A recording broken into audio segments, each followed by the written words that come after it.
भारत की राजधानी दिल्ली सिर्फ एक शहर नहीं है, बल्कि सदियों से चली आ रही विरासत का हिस्सा है। यह वो जमीन है जहां सत्ता, संस्कृति और संघर्ष ने मिलकर इतिहास को जन्म दिया। दिल्ली को लेकर एक प्रचलित कहावत है कि यह शहर 7 बार बसा और 7 बार उजड़ा।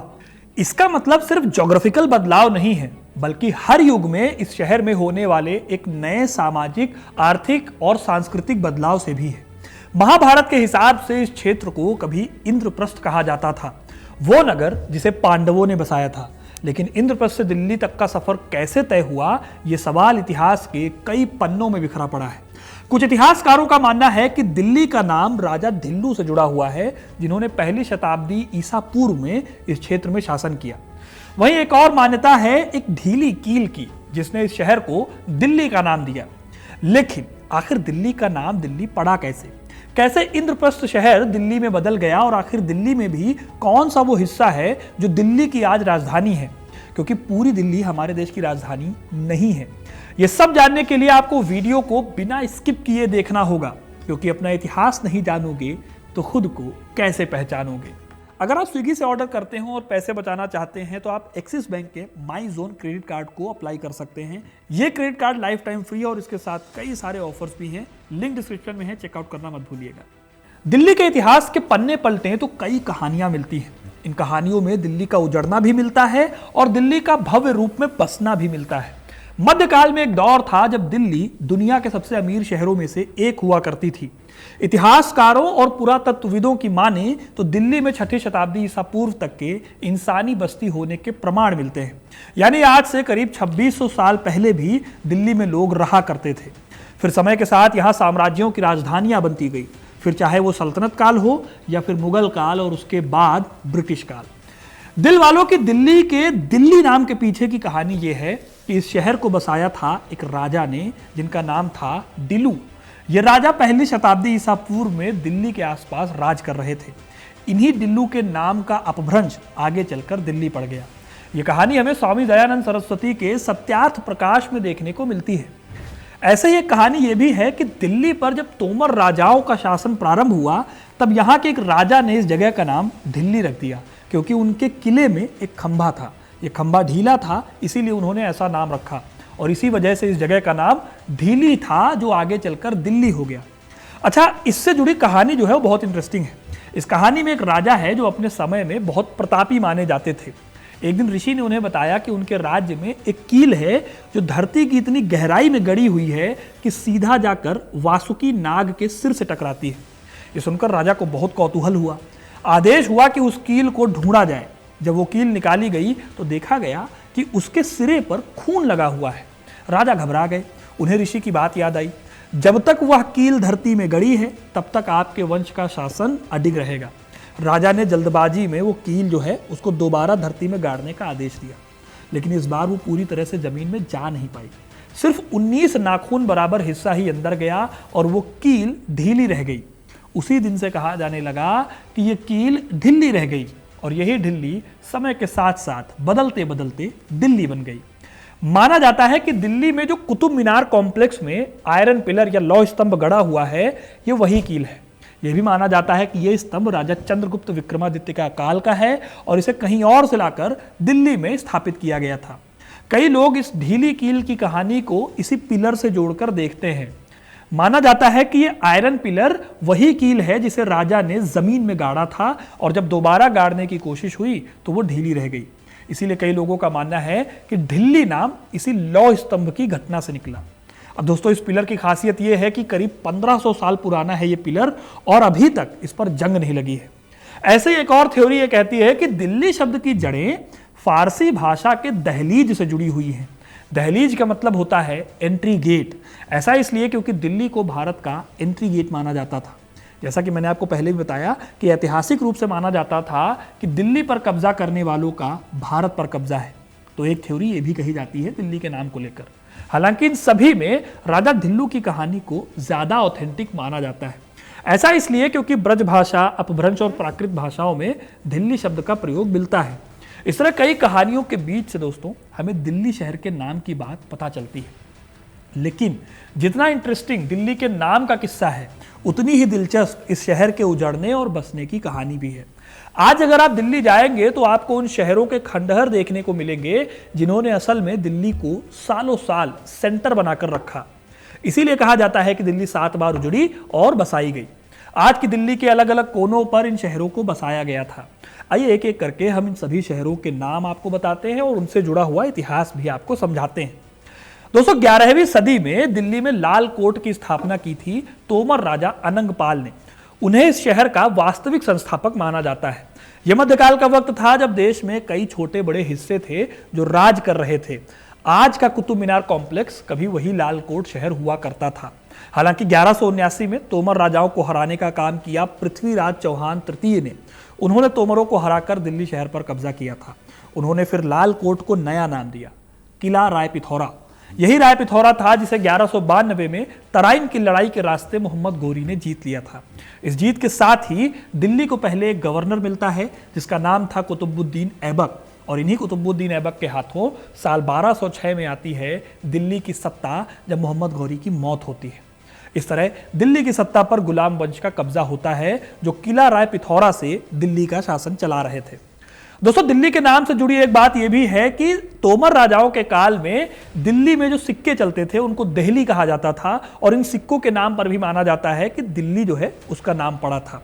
खैर, आगे बढ़े तो साल 1290 तक गुलाम वंश का शासन दिल्ली पर चलता रहा, और इस बीच इल्तुतमिश और रजिया सुल्तान और बलबन जैसे शासक हुए।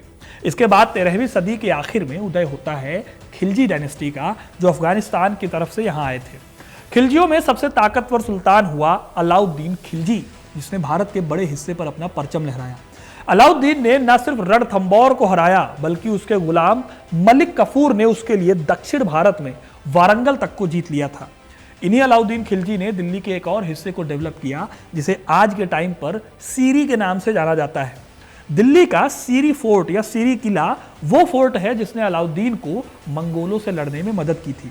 आप शायद यकीन ना करें दोस्तों, लेकिन अलाउद्दीन के काल में दुनिया की सबसे खूंखार ट्राइब यानी मंगोलों ने दिल्ली पर 5 बार हमला किया था, लेकिन हर बार अपने सेनापति जफर खान और मलिक कफूर की बदौलत अलाउद्दीन ने मंगोलों को खदेड़ दिया। मंगोलों पर उसकी लड़ाई का किस्सा भी बहुत दिलचस्प है, जिसे मैंने इस वीडियो में बताया है। इसमें मैंने 5 लड़ाइयों के बारे में बताया है। आप आई बटन पर क्लिक करके इस कहानी को जान सकते हैं।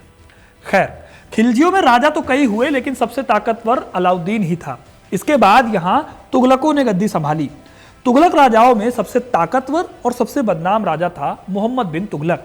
महान इसलिए क्योंकि पूरे सल्तनत काल के राजाओं में उससे ज्यादा पढ़ा लिखा कोई सुल्तान नहीं था, और बदनाम इसलिए क्योंकि उसने जो भी कदम उठाए उसकी हर पॉलिसी फेल हो गई। कहते हैं कि वो सनक की हद तक जस्टिस के लिए पागल था।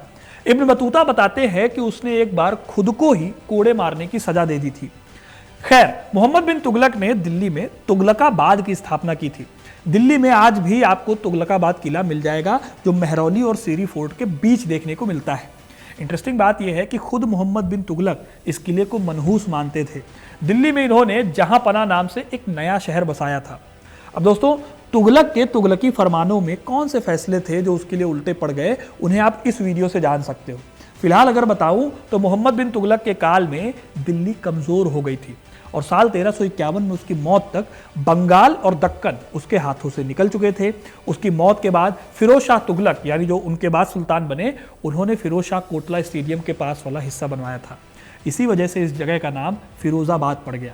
दोस्तों, यही वो जगह है जिसे फिरोज शाह तुगलक की मौत के बाद तैमूर लंग ने लूट लिया था। साल 1398 में दिल्ली की अमीरी के किस्से सुनकर तैमूर लंग समरकंद से आया, और दिल्ली में उसने ऐसा कत्लेआम मचाया कि दिल्ली 100 सालों के लिए वीरान हो गई। तैमूर के जाने के 1.5 दशक बाद ही तुगलक वंश का भी अंत हो गया। इसके बाद दिल्ली पर शासन करने आए कुछ वक्त के लिए सैयद वंश के राजा, जिन्होंने 30 साल तक रूल किया, और आखिर में मुगलों से पहले लोदी वंश ने दिल्ली पर शासन चलाया।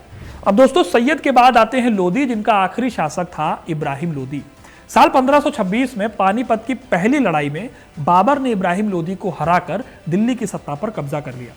1526 से लेकर 1857 तक दिल्ली की गद्दी पर मुगल काबिज रहे। बाबर ने सत्ता की नींव रखी थी, मगर बाबर केवल 4 सालों तक ही जीवित रहे, और फिर गद्दी आ जाती है हुमायूं के हाथ में। हुमायूं का शासनकाल बहुत ही मुश्किल था। उन्होंने अपने शासनकाल में लगभग सब कुछ खो दिया था, क्योंकि उस वक्त बिहार के एक शासक शेर शाह सूरी ने उन्हें कई बार हराया। साल 1540 में शेर शाह सूरी से हारने के बाद उन्हें भारत से निकलना पड़ गया। इन्हीं शेर शाह सूरी ने हुमायूं को हराकर दिल्ली पर कब्जा किया था और एक नए शहर को उन्होंने बसाया था। शेर शाह सूरी ने दिल्ली में जिस इलाके को दोबारा बसाया वही आज का पुराना किला कहलाता है। माना जाता है कि ये वही जगह थी जहां कभी पांडवों का इंद्रप्रस्थ शहर था। शेर शाह ने इसे शेरगढ़ के नाम से एक नया रूप दिया और बाद में जब शेर शाह की मौत के बाद दिल्ली पर हुमायूं का कब्जा हुआ तो उन्होंने भी इस शहर को डेवलप किया था। लेकिन दोस्तों, किस्मत कभी भी हुमायूं के साथ नहीं रही। एक रोज जब वो शेर मंडल से नीचे उतर रहे थे अपनी लाइब्रेरी में, तभी अजान की आवाज उन्हें सुनाई दी। उन्होंने सजदा करने के लिए सीढ़ियों पर ही बैठने की कोशिश की, लेकिन उनका चोगा उनके पैरों में उलझ गया और वो सीढ़ियों से गिरकर अपनी जान गंवा बैठे। इस घटना के बाद अंग्रेजी में एक कहावत चल पड़ी, as Humayun tumbled all his life he tumbled out of it. Humayun के बाद जब गद्दी अकबर के हाथों में आई तो दिल्ली पर कुछ समय के लिए हेमू विक्रमादित्य ने भी कब्जा कर लिया। लेकिन फिर 1556 में पानीपत की दूसरी लड़ाई हुई, जिसमें हेमू की हार हुई और मुगलों ने फिर से दिल्ली पर अधिकार कर लिया। वैसे दोस्तों, इंटरेस्टिंग बात यह है कि मुगल काल में जहांगीर के टाइम तक मुगल शासक आगरा या फिर लाहौर से ही शासन चलाते थे। इस वक्त तक दिल्ली उनकी राजधानी के तौर पर काम नहीं करती थी। हालांकि फिर भी दिल्ली का महत्व कम नहीं था, लेकिन एक राजधानी के तौर पर आगरा और लाहौर अकबर और जहांगीर को ज्यादा पसंद थे। अकबर और जहांगीर के बाद शाहजहां के काल में दिल्ली में एक बहुत बड़ा बदलाव आता है। अकबर और जहांगीर से अलग शाहजहां को आगरा की तंग गलियां पसंद नहीं थी। वो चाहते थे कि जब उनका शाही जुलूस निकले तो शहर की चौड़ी सड़कों से होकर गुजरे और हर गली उस शान को महसूस कर सके जो मुगलिया सल्तनत की शान होती थी। उनकी बेटियां थी जहां आरा और रोशन आरा। वो भी चाहती थी कि एक ऐसा शहर बने जहां बड़े बड़े बाजार हो, खूबसूरत महल हो और हर तरफ रौनक हो। इसी सोच से 1639 में दिल्ली में शाहजहानाबाद की नींव रखी गई और 1649 तक एक भव्य शहर बनकर तैयार हुआ। और फिर इसी शहर में बनाया गया एक किला जिसका नाम है लाल किला। इसी लाल किले और शाहजहानाबाद में एक और जगह थी जो हमेशा के लिए इतिहास में अमर हो गई। इस जगह का नाम था चांदनी चौक। इसे दिल्ली का दिल भी मान सकते हैं आप। चांदनी चौक में ईद की सवारी, शाही जुलूस और रौनक की अपनी अलग शान थी। लेकिन इसी इलाके में कुछ काले अध्याय भी लिखे गए। जब शाहजहां के बेटों में युद्ध हुआ और औरंगजेब ने दारा शिकोह को हराया तो दारा को चांदनी चौक की गलियों में जंजीरों में बांधकर हाथी पर बिठाकर घुमाया गया। लोग देखते रहे। औरंगजेब ने ताकत दिखाई और फिर दारा की हत्या करवा दी गई। इसी चांदनी चौक में औरंगजेब ने दारा शिकोह के सूफी गुरु सरमद को भी फांसी दी थी। सिखों के 9वें गुरु तेग बहादुर की भी हत्या यहीं हुई थी। 10वें जहां ये घटना हुई थी वहां पर आज आप चांदनी चौक का शीशगंज गुरुद्वारा देख सकते हैं। औरंगजेब के बाद दिल्ली की शान धीरे धीरे फीकी पड़ने लगी। एक वक्त ऐसा आया जब दिल्ली पर हमलों की बारिश होने लगी। कमजोर मुगल बादशाहों के टाइम पर दिल्ली को बहुत ज्यादा लूटा खसोटा गया। साल 1739 में नादिर शाह की नजर दिल्ली पर पड़ी, जो उस समय ईरान का शासक था। उस समय मुगल बादशाह थे मोहम्मद शाह रंगीला, जो आराम गाह में बैठकर शराब पी रहे थे। जब एक सिपाही उन्हें यह खबर देने आया कि नादिर शाह दिल्ली की तरफ बढ़ रहा है तो रंगीला ने वो चिट्ठी शराब के गिलास में डुबो दी और कहा, हनूस दिल्ली दूरस, यानी दिल्ली अभी दूर है। लेकिन रंगीला गलत थे। नादिर शाह की फौज दिल्ली के किनारे पर थी। उसने दिल्ली को चारों तरफ से घेर लिया था।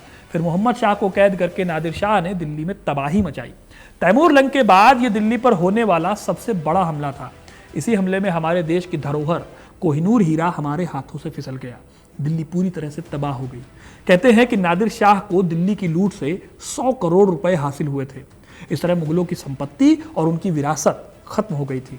रही सही मुगल शानो शौकत पर बट्टा तब लग गया जब नादिर शाह के ही एक शागिर्द अहमद शाह दुर्रानी ने साल 1757 में दिल्ली पर हमला बोला और बड़े पैमाने पर लूट मचाई। पानीपत की तीसरी जंग से पहले ही अहमद शाह ने दिल्ली से 30 करोड़ रुपए लूट लिए थे। इस लूट के बाद मराठा दिल्ली की रक्षा के लिए आगे आए, लेकिन 1761 में पानीपत की तीसरी लड़ाई में मराठा फौज हार गई। इस वजह से अगले एक दशक तक दिल्ली अफगानों के पास चली गई, जो 1771 में महादजी सिंधिया की लीडरशिप में दोबारा वापस आई, जब उन्होंने रोहिल्ला सरदारों को हरा दिया। साल 1857 का जब विद्रोह हुआ तो दिल्ली पूरी तरह से अंग्रेजों के पास चली गई। फिर इसी दिल्ली में एक नया एरिया बनाया गया, जिसे एडविन लुटियन और हर्बर्ट बेकर ने डेवलप किया था। 1913 में हुए इस काम में लुटियंस ने दिल्ली को यूरोपियन स्टाइल में डिजाइन किया। हालांकि इसमें इंडियन टच भी था, जैसे कि यहाँ छज्जे लगाए गए, जाली बनाई गई, गुंबद बनाए गए। करीब 10,000 एकड़ की जमीन पर बसाए गए इस शहर को बनाने के लिए रायसीना हिल नाम की पहाड़ी को समतल कर दिया गया। पूरी पहाड़ी को ब्लास्ट करके एक नया शहर बनाया गया। इस शहर को 169 ब्लॉक्स में डिवाइड किया गया और अलग अलग जोन्स में बांटा गया। इसी शहर में पार्लियामेंट, राष्ट्रपति भवन और कनॉट प्लेस बनाए गए। 1931 में इसी लुटियन दिल्ली को अंग्रेजों ने देश की राजधानी के तौर पर इस्तेमाल करना शुरू कर दिया। इस तरह से दोस्तों दिल्ली में ही दो दिल्ली हो गई। शाहजहां की शाहजहानाबाद हो गई पुरानी दिल्ली और लुटियन की दिल्ली हो गई नई दिल्ली, और यही नई दिल्ली आज देश की राजधानी है।